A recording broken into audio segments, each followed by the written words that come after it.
Israel continua sua ofensiva na faixa de Gaza, inclusive eliminando lideranças do Hamas, mas faz pronunciamentos um pouco perigosos sobre a possibilidade de anexação de parte do território de Gaza. Enquanto isso, Ronen Bar, que é o chefe do Shin Bet, é demitido pelo Benjamin Netanyahu, com a justiça do país impedindo que isso acontecesse e inclusive colocando que é uma perseguição política. O que está rolando em Israel, hein? Falar um pouquinho também, galera, sobre o Mark Carney, primeiro-ministro do Canadá, que antecipa o processo eleitoral numa grande reviravolta da vida política canadense, culpa principalmente do Trump, enquanto o Trump dá um pronunciamento, no mínimo, emblemático, colocando que os americanos não estão procurando, mas, se a China vier para cima, estão preparados para a guerra. Isso é bastante, no mínimo, tenso, porque hoje tivemos uma reunião entre Pete Hegseth, responsável pela defesa dos Estados Unidos, e Elon Musk, que o New York Times, tendo acesso a fontes do Pentágono, colocou que informações ultra secretas de informações sensíveis da China de uma eventual resposta militar dos americanos ao país foi colocada para Elon Musk. Será, pessoal, que os americanos estão preparando uma guerra contra os chineses? Falar um pouquinho também sobre o Zelensky, que faz um pedido inusitado de 5 bilhões de euros, principalmente para reforço da artilharia do país, mas já foi negado por alguns países da União Europeia, inclusive teceu críticas à própria União Europeia em relação a isso. Emmanuel Macron pede para que a ONU atue nas missões de paz e uma eventual força de segurança depois de um cessar-fogo entre Rússia e Ucrânia, mas o Zelensky já negou o pedido.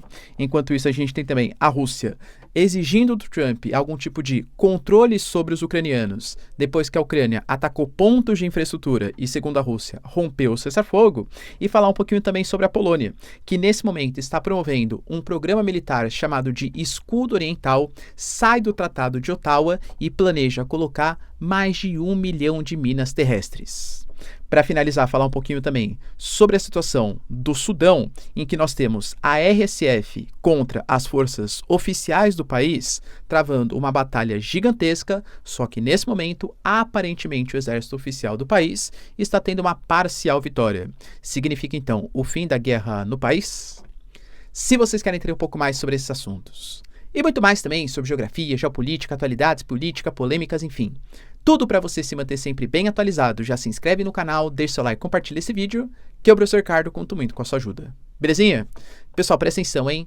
Aqui, nosso canal é parceiraço da Nômade, maior e melhor conta internacional do Brasil, e estou oferecendo para você a possibilidade de comprar dólares com as melhores taxas online do mercado, inclusive muito melhor que essas casas de câmbio convencional, só fazer a comparação, e ter até 20 dólares de cashback na sua primeira conversão cambial. Então, caso você queira diversificar a sua carteira, ter acesso a dólares, que não é uma recomendação de investimentos, mas é o que eu faço, a Nômade, ela democratizou isso de maneira, assim, muito simples, tá? É fácil, é didático, galera, não tem taxa de corretagem, taxa de manutenção, taxa de abertura. Além do que, você pode usar os seus dólares e usar em mais de 180 países diferentes. Então, vai fazer uma viagem internacional, pô, galera, ficar com dor de cabeça, convertendo o câmbio e tal, tem acesso a Nômade, sensacional. Além disso, o cartão de crédito Nômade Explore, ele permite que com a sua utilização, aqui no Brasil mesmo, tá? Você vai ali acumulando pontos e inclusive cashback também em dólar para montar parte das suas posições. Então paga posto de gasolina, restaurante e tal, e vai ganhando parte, né, do dinheiro, claro, uma partezinha do cashback dolarizado. Eu particularmente acho sensacional. Então se quiser, galera, QR Code, link na descrição, cupom Ricardo20, acesso a 20 dólares até de cashback para vocês. Tamo junto? Então, bora lá pro vídeo, pessoal. Seguinte, como eu trouxe para vocês na introdução, a gente teve algumas notícias um pouco emblemáticas sobre a situação de Israel. Como eu trouxe para vocês, né, o cessar-fogo ele falhou, Israel voltou a fazer operações em Gaza, tanto com mísseis, ataques, por exemplo, com ofensivas terrestres, tanques. Inclusive, o principal objetivo nesse momento é o controle do chamado corredor Netzarim, que separa, né, a parte do norte de Gaza em relação ao sul do território. E o próprio ministro israelense garante que um dos chefes, por exemplo, da inteligência militar do Hamas já foi eliminado, além de outros chefes, outras lideranças que também foram eliminados dias atrás. Percebam a velocidade dessas eliminações. A gente sabe que a inteligência israelense ela é de fato super eficiente e a força que eles estão colocando nos ataques, o próprio Benjamin Netanyahu e o próprio Israel Katz já tinham garantido que seria uma força nunca antes vista. Eu trouxe para vocês ontem, né, que um prolongamento do conflito, ele traz muitos problemas econômicos, sociais e até mesmo políticos de popularidade para o Benjamin Netanyahu. Então precisa ser uma coisa um pouco mais instantânea, ou se não instantânea, pelo menos em curto prazo. Só que, com essas operações, algumas informações problemáticas foram colocadas. O Israel Katz, por exemplo, garantiu que quanto mais o Hamas se recusar a libertar os reféns, mais território vai perder, inclusive garantindo que vai expandir a zona tampão por meio de ocupações permanentes no território de Gaza. Como assim, professor? O Israel Katz, né, que é o novo ministro da Defesa, responsável aí pelos ataques, enfim, pela coordenação, que era o antigo chanceler do país, ele alegou que é necessário causar ou ter uma proteção para a população civil mais eficiente do que anteriormente. E como o Hamas não se mostra disposto a libertar os reféns, fazer algum tipo de negociação, lembrando que o Benjamin Netanyahu, ele ainda fala que está disposto a negociar, mas a negociação vai ser sob fogo. Na prática, pessoal, o Benjamin Netanyahu já admitiu várias vezes que enquanto ele for o primeiro-ministro e conseguir coordenar ali, né, os seus ministérios, enfim, ele não aceita que o Hamas continue existindo, tem que ter a destruição do grupo para algum tipo de processo de paz e, aparentemente, está dando voz para Smotrich, Ben-Gvir e para a ala mais radical israelense, que inclusive fala que a colonização, a construção de assentamentos, não deve se dar somente na Cisjordânia, mas também no território de Gaza, e com uma espécie de zona tampão, ou seja, uma área em que vai ter o deslocamento da população palestina e de qualquer tipo de força militar do Hamas, Jihad Islâmica ou até mesmo da Autoridade Nacional Palestina, em nome de uma segurança da população israelense. Ou seja, já tinha falado, galera, de oportunidades que se abririam para os palestinos em outros países. Soma-se as palavras do Trump, que tenta negociar com Egito, Jordânia, com Somália, Somalilândia, enfim, né? Destinos aí para a população palestina e agora anexações de partes do território de Gaza. Ou seja, cada vez mais fica um pouco cristalino, vamos colocar assim, alguns dos objetivos de Israel. Enquanto isso, Benjamin Netanyahu também demitiu o Roni Bar. Para quem não sabe, galera, é o chefe do Shin Bet, ou era, né, pelo menos, que é o Serviço de Segurança Interna de Israel. Ele alega, tá, que não há nenhum tipo de coordenação política, segundo as palavras do Benjamin Netanyahu. Devido à contínua falta de confiança, decidiram apresentar uma proposta para encerrar o seu mandato. Lembrando, pessoal, que o Shin Bet, ele era o responsável, ou parte, né, da responsabilidade do monitoramento de movimentos palestinos no território de Israel e também na faixa de Gaza. Inclusive, o próprio Shin Bet e o Roni Bar admitiram falhas na condução por conta dos ataques do dia 7 de outubro, mas também garantiu algumas palavras problemáticas para o Benjamin Netanyahu, que seriam necessárias maiores investigações contra o primeiro-ministro e contra membros do seu governo, porque, segundo ele, algumas políticas governamentais falhas ajudaram a criar o clima que levou ao ataque.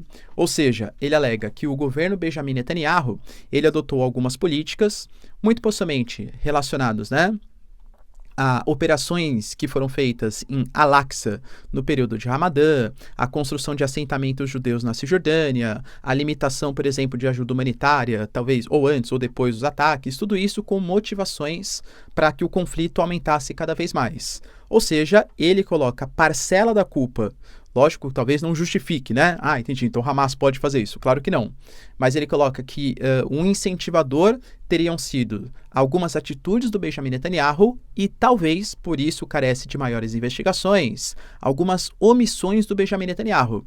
Tudo deixando a entender, né? Colocando que, por exemplo, talvez o Benjamin Netanyahu, que estava sendo investigado por alguns escândalos de corrupção, quisesse algum tipo de ataque externo, algum tipo de conflito, para centralizar nele mesmo a força de um líder que seria responsável por combater o Hezbollah, o Hamas, a Jihad Islâmica, o Irã, enfim, os Houthis, né, e outros grupos aí contrários à existência de Israel. Novamente, isso não é confirmado, mas foram acusações ou suposições que o Roni Bar deixou para Israel. Por isso, a demissão já era uma coisa meio nítida que ia acontecer. A Suprema Corte de Israel, que lembrando, antes de toda essa questão do dia 7 de outubro, estava envolta em uma polêmica por conta da reforma judicial israelense, que tiraria poder da Suprema Corte, que lembrando, Israel não tem uma constituição de fato, existem as leis básicas, e isso, segundo o primeiro-ministro, daria muita força para a Suprema Corte deliberar quase de maneira política e não de maneira jurídica, começou a agir novamente contra o Benjamin Netanyahu. Isso pode, novamente, travar uma briga jurídica e política no país. Enquanto isso, galera, o Mark Carney, que é o atual primeiro-ministro do Canadá, em substituição ao Justin Trudeau, olha como a vida política muda de uma hora para outra, né? E eu trouxe para vocês no começo do ano, antes de começar essa questão do Trump, que vai anexar o território do Canadá, todas essas disputas comerciais, que era praticamente certeza que os conservadores, a direita canadense, era a grande favorita, pelas falhas econômicas do Canadá, pela pauta woke, ou pela pauta progressista, como a população canadense e norte-americana coloca, que foi muito exagerada, segundo a população canadense, por parte do governo Justin Trudeau, pela má condução econômica. Então, inflação no preço ali dos alimentos, no preço das moradias, principalmente, e isso levava a uma desesperança do Partido Liberal. Tanto que era assim, favas contadas. Não, o Justin Trudeau vai perder e a oposição, o Partido Conservador, vai vencer os liberais. Com toda essa reação do Trump, 51º estado, a gente vai anexar o Canadá, a gente vai, inclusive, falando ali que o Justin Trudeau é o governador do Canadá, o Justin Trudeau, ele renunciou, claro, mas ele foi visto como uma figura um pouco mais nacionalista frente aos interesses do povo canadense, porque isso pegou muito mal para a população canadense, que começou a propagar a ideia de boicote contra viagens aos Estados Unidos, que começou a propagar boicotes a marcas americanas, que em eventos como NBA, como hockey, por exemplo, começou a vaiar o hino dos Estados Unidos, e cidadãos ou jogadores americanos que se apresentassem no Canadá. Então gerou um clima de animosidade e que fez com que o Justin Trudeau se aproveitasse desse clima político para combater as políticas do Trump. E os conservadores, eles são vistos um pouco mais como aliados do governo Trump. Como a gente tem agora o Mark Carney, que foi um dos responsáveis pela superação da crise econômica de 2008 e até mesmo foi atuar no Reino Unido também para fazer com que o país não sentisse tantos efeitos da crise do final dos anos 2000, ele é visto como um cara que consegue ao mesmo tempo ser um liberal não concomunado, não aliado do Trump, mas um cara que prega uma responsabilidade fiscal maior e que tem uma responsabilidade financeira melhor do que teria eventualmente o Justin Trudeau. Ou seja, ele antecipou o processo eleitoral porque agora o momento é dos liberais, do Mark Carney. Então ele pode concorrer antecipando as eleições agora para maio, porque se esperasse até setembro, vai saber o que acontece, Os liberais começam a ir mal de novo na economia, os conservadores retomam a popularidade. Política é uma coisa interessante, E vai saber o que acontece até maio, mas é a aposta dos liberais. Será, pessoal, que o Mark Carney vai ser eleito como primeiro-ministro? Enquanto isso, tivemos também o governo Trump fazendo uma declaração, no mínimo, polêmica, alegando, ele estava falando ali sobre as conduções econômicas, a guerra comercial, e ele alegou que ele não tem nenhum tipo de problemas com os chineses e que nem procura guerra com eles, mas que é muito bom a China saber que os Estados Unidos estariam preparados em caso de uma eventual guerra. Isso acontece em meio a um reforço dos exercícios chineses em torno de Taiwan. A gente sabe toda a polêmica envolvida, E a relação que os americanos têm com a ilha, que é aquela relação de ambiguidade estratégica. Hoje, oficialmente, os Estados Unidos só reconhecem uma única China, que é a República Popular da China, mas mantém ligações econômicas, investimentos, faz visitas oficiais a Taiwan, como se fosse um território ou um país independente, percebe? Além disso, existe toda a questão do Mar da China Meridional, que inclusive os americanos têm uma grande ligação com as Filipinas, que têm disputas territoriais com os chineses, a aliança AUKUS, por exemplo, com a presença de Estados Unidos, a presença do Reino Unido, da Austrália, fazendo vistorias às atividades chinesas naquela região, que é uma das regiões, se não a região mais importante do planeta, pelo menos do ponto de vista comercial, entende? Então existem vários embates em relação à tecnologia de comunicação, em relação a possíveis sanções. É um momento tenso. Eu sempre falo para vocês que hoje talvez Rússia e Estados Unidos sejam os inimigos no campo de batalha, ou por uma guerra de procuração, mas o real inimigo dos americanos são os chineses. Pois bem, galera, o New York Times ele divulgou algumas informações, no mínimo sensíveis, sobre uma visita do Elon Musk que foi feita hoje pela manhã, né, gravo para vocês na sexta-feira, ao Ministério da Defesa, uma reunião com Pete Hegseth, segundo o New York Times. Isso de verdade existe, né? Existem o que a gente chama de planos ultra secretos do Pentágono, que seriam planos ou eventuais respostas que seriam compartilhadas com os principais secretários da defesa, militares, generais, enfim, contra os inimigos dos Estados Unidos. Então, sei lá, a Rússia fez algum tipo de ataque contra os americanos. Como que os americanos reagiriam? Quais são os pontos sensíveis? Quem são os aliados? E existe um desses planos ultra secretos que é contra os chineses, que representam, claro, uma ameaça aos Estados Unidos. Segundo o New York Times, por fontes vazadas do próprio Pentágono, essa reunião não foi meramente uma reunião para discutir questões econômicas, porque o Elon Musk, lembrando, ele é o dono não, né, mas ele é o representante do DOGE, o Departamento de Eficiência Governamental. Ele também foi apresentar para o Elon Musk os planos ultra secretos de uma eventual resposta contra os chineses. O Elon Musk, quando ele saiu da reunião, ele falou que não devia satisfação a nenhum jornalista, nem nada sobre o que foi discutido, mas ele compartilhou que a informação era completamente mentirosa, alegando que o New York Times, que fez essa divulgação, é propaganda pura e que, além disso, vai processar aqueles que vazaram informações falsas. Opa! Vocês percebem ali, né, que no momento de nervosismo, então quer dizer que ele confirma, aparentemente, entende? Olha, alguém compartilhou informação falsa. Por que ele não presumiu que foi o New York Times que inventou qualquer coisa? Então quer dizer que alguém de fato vazou algum tipo de informação, só que ele fala que é falso. Entende? Então será que é verdadeiro? Será que não é? Não dá para saber. O próprio Trump, por exemplo, compartilhou que é mentira e que a China nem será mencionada na conversa que teve ali entre Peter Hegseth e Elon Musk, tá?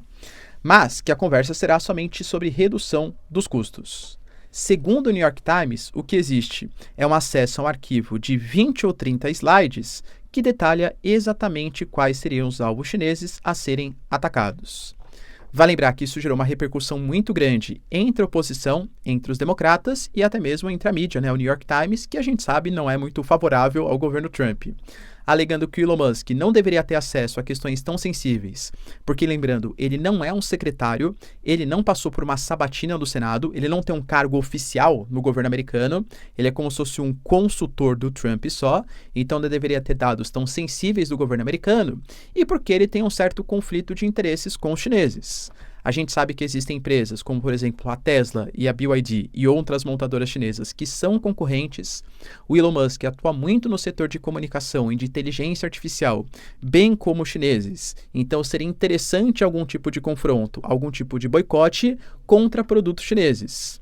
Então o Elon Musk está de fato tendo acesso a todas essas informações sensíveis do Estado americano contra um país que ameaça inclusive os seus negócios? Seria um conflito de interesses. Lembrando que foi tudo negado, pelo menos pelo Elon Musk e pelos principais representantes. Mas será, pessoal, será que existe algum tipo de plano aí para ataque contra os chineses? Deixa aí nos comentários. Enquanto isso, o Zelensky, ele fez um pedido no mínimo inusitado.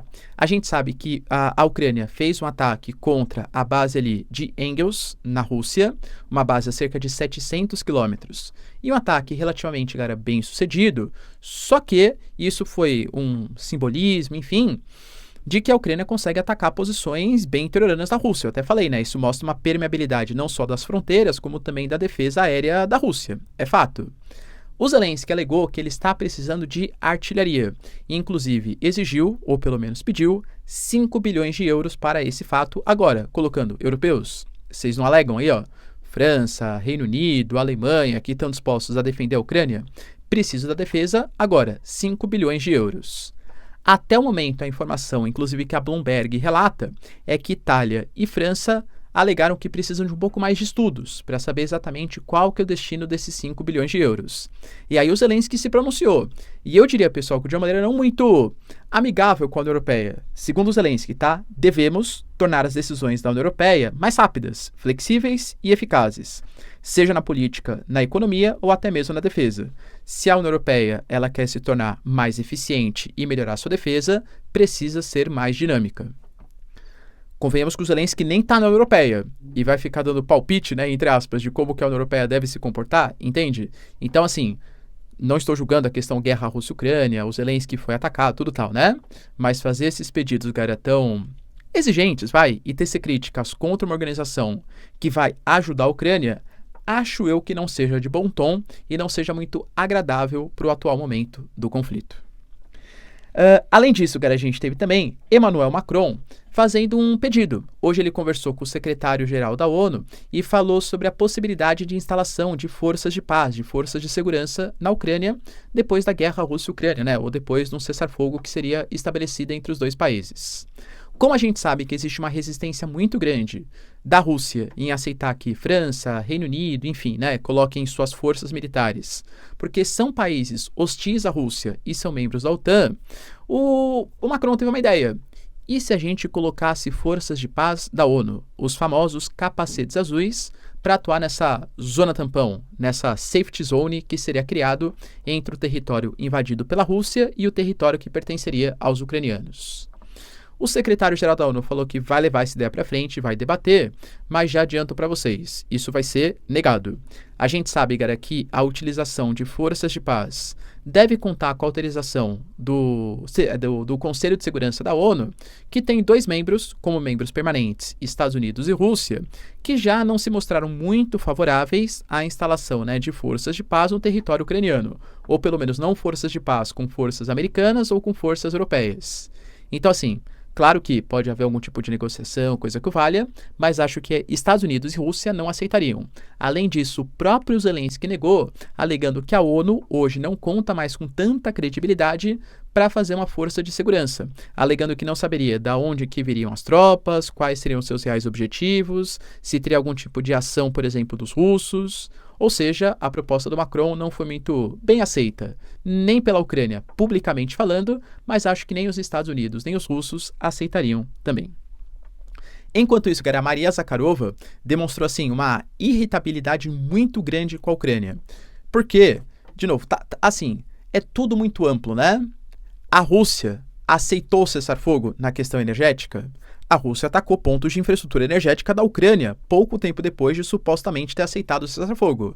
Ah, não, professor, mas é que eles não aceitaram. E de fato a Rússia falou, A Rússia falou publicamente, olha, eu só aceito o cessar-fogo, mesmo que seja um cessar-fogo só na questão energética, se Estados Unidos e o Ocidente pararem de ajudar a Ucrânia, porque senão dar tempo da Ucrânia se rearmar. Como o Ocidente não parou de ajudar, eu entendo que a Rússia não aceitou o cessar-fogo. Mas a Ucrânia fez ataques, por exemplo, em Krasnodar, inclusive contra a infraestrutura energética, fora ataque à base de Engels, é que daí não é infraestrutura energética, Teoricamente não violou aí o cessar-fogo. E a Maria Zakharova ficou pé da vida com isso.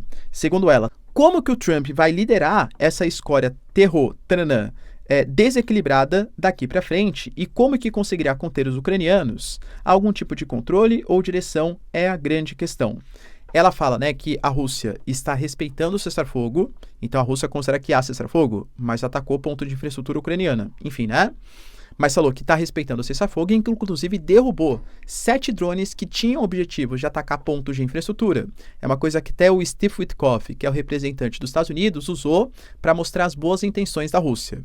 Mas eu até falei para vocês, esses ataques que o Zelensky vem fazendo e que a Rússia inclusive respondeu, atacando Odessa, atacando outros pontos, inclusive áreas de civis, isso vai ser utilizado pelos russos para falar, tá vendo? Eu queria fazer um acordo de paz. Mas o Zelensky é maluco? É um terror desequilibrado? A gente não consegue negociar com os ucranianos. Do mesmo jeito que a Ucrânia vai responder e alegar que a Rússia também está agindo de má fé nesse processo aí de negociação. Ou seja, apesar do Trump garantir que um cessar-fogo completo está próximo, não sei se eu acredito muito nas palavras do Trump ou se é muito mais esperança do que exatamente realidade aí as suas palavras. Enquanto isso, a Polônia, que a gente sabe que é um país, eu já trouxe para vocês, só nos últimos dias, anunciou treinamento em escola básica de tiro. Todos os homens adultos terão que passar por um treinamento militar, civis e militares também, claro. A Polônia está pedindo para o governo americano para que cedam armas nucleares para elemento de dissuasão. E agora a Polônia anunciou que vai sair do Tratado do Acordo de Ottawa, que fala sobre a desminagem, minas ali terrestres. A Polônia, e inclusive os países bálticos, também devem seguir o mesmo caminho. Letônia, Lituânia e Estônia. Está muito preocupada porque faz fronteira com a Rússia, na região no exclave de Kaliningrado, e faz fronteira também com Belarus, do Alexander Lukashenko, que é um grande aliado do governo Putin. Então, como está ali muito próximo da fronteira, durante toda a Guerra Fria, né, teve uma relação de subordinação frente à União Soviética, inclusive o Pacto de Varsóvia, elemento de defesa soviética, chamava Varsóvia, a capital da Polônia, não era à toa, né? A Polônia teve uma preocupação muito grande, vai gastar 5% do PIB no mínimo em defesa já para 2025 e também para 2026. Anunciou a instalação de mais de 1 milhão de minas terrestres na área de fronteira. Tudo isso fazendo parte do que eles estão chamando de o escudo oriental para proteger contra uma eventual agressão dos russos. E ainda o Donald Tusk, ele agradeceu. Talvez agradecer não seja exatamente a palavra, né? Mas ele falou sobre a Ucrânia ter ganhado um tempo inestimável para a Europa, alegando que hoje o exército russo está muito mais mal preparado por conta das baixas que aconteceram em todo o conflito, para eventualmente lutar contra os europeus, e que mostrou para os europeus que terceirizar a sua segurança e fazer com que os Estados Unidos comandem a OTAN ou a própria segurança europeia não é exatamente de bom tom, ou seja, agradeceu Zelensky pelo tempo que ele conquistou para que os poloneses e os próprios europeus voltassem a se armar. E para finalizar, pessoal, falar um pouquinho também sobre a situação muito caótica do Sudão. Vou fazer aqui um breve panorama com vocês para vocês entenderem o que está rolando, né? E o que aconteceu agora. O Sudão é um país que conseguiu a sua independência em 1956. E desde então, assim como uma série de países africanos, teve a atuação de várias ditaduras ao longo desse período. Talvez a mais famosa, ou a que dura mais, era do antigo ditador Omar al-Bashir. O Omar al-Bashir tinha as suas tropas oficiais e também tinha algumas milícias que ele armava para lutar em alguns territórios, como o território de Darfur, como, por exemplo, os Janjaweeds. Esses Janjaweeds, que inclusive foram acusados de não posso falar as palavras aqui no YouTube, né? Mas de né? Em algumas regiões, principalmente contra povos não árabes, povos não islâmicos, eles acabaram mudando um pouco as suas atuações e hoje são referidos como a RSF. Com o passar do tempo, principalmente em 2019, protestos populares, casos de corrupção, acusações de que Omar al-Bashir estava envolvido nesses casos de violência, fizeram com que ele fosse deposto. E a gente teve o início de um governo civil-militar. De 2019 até 2021, quando o governo militar atuaria de maneira mais incisiva, tudo ocorreu, entre aspas, relativamente bem, claro que com pobreza, enfim, né, problemas relacionados à violência, mas o problema foi quando os militares deveriam abrir parcialmente mão do seu controle para que os civis passassem a governar o país. Nesse momento, as tropas oficiais lideradas pelo general Al-Burhan alegaram que os civis demonstraram muita fragilidade, que se os civis comandassem o país, o Sudão ia entrar num caos de novo, e eles deram um golpe no golpe, né? Ou seja, tiraram o Al-Bashir, depois do governo militar, deveria haver o governo civil. O Al-Burhan, ele deu um golpe, inclusive ajudado por aquelas antigas milícias, os Janjaweeds, ou seus dissidentes, né, a sua continuidade, que é a RSF, liderado hoje por o Hamdan Dagalo, né? Qual que é a grande questão que se coloca? Depois de 2021, quando eles tomaram o poder, foi alegado pelas tropas da RSF que eles estavam sendo negligenciados pelo poder central do Sudão. Então, principalmente a partir de 2023, você começa uma guerra civil entre as tropas da RSF e as próprias tropas do governo do exército sudanês. E isso causou em Khartoum, que é a própria capital do país, e em outras regiões do país, uma guerra civil, inclusive no país que tem muitos recursos naturais e também, a gente sabe, influências estrangeiras, seja do grupo Wagner, da Rússia, é uma região que conta com muito ouro, por exemplo, na região, por exemplo, mais próxima do Sudão do Sul, gasodutos, oleodutos e interesses, claro, internacionais nesses recursos naturais. E há suspeitas, novamente, né, que a RSF seja financiada aí pelos russos. Fato é, galera, que isso trouxe uma série de deslocados, situação de miséria, desigualdade social, enfim, um caos no Sudão, que, vamos ser sinceros, a gente pouco comenta, porque os países africanos, pessoal, infelizmente, né, eles não são tão divulgados como conflitos que acontecem nas regiões mais centrais do planeta, e eu coloco meia-culpa também, né, sempre tento trazer algumas informações do continente africano, e também de conflitos em países como o Brasil mesmo, né, os países ditos aí em desenvolvimento ou emergentes, subdesenvolvidos periféricos, e é fato, galera, que está numa situação caótica no Sudão. Aparentemente, depois da RSF ter dominado o Palácio Presidencial, as tropas do exército conseguiram retirar as forças da RSF. A RSF alega que não, que na verdade eles ainda dominam parte do país e o país ainda passa por uma guerra civil. Só que a gente teve fotos, filmagens, enfim, de comemorações das tropas do exército. Isso pode significar que o exército está desmantelando, pelo menos parcialmente, as forças da RSF no Sudão. E se não abrindo um período mais democrático, porque eu duvido que isso vai acontecer, não é a intenção, né, das tropas oficiais do exército, pelo menos o fim ou a amenização de uma guerra civil no país. Beleza, pessoal? Deu para entender os principais acontecimentos? Se vocês curtiram o vídeo, então, já deixa seu like, se inscreve no canal. Tamo junto, beijos, abraços e tchau, tchau.